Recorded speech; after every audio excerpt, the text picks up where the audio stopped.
હાલો મિત્ર, આપણે આવી ગયા છીએ રાણપુર રાજપરા. તો અત્યારે આવ્યા છીએ આપણે રાજપરાના સ્મશાનમાં. સાયો બહુ સરસ છે, તો આપણે અત્યારે ના બેહવા આવ્યા છીએ.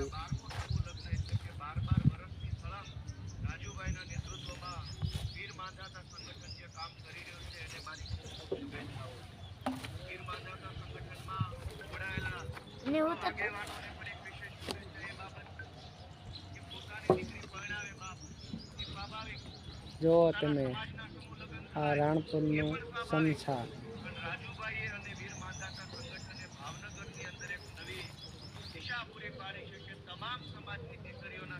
આ છે રાણપુરનું રાજપરા ગામનું સ્મશાન.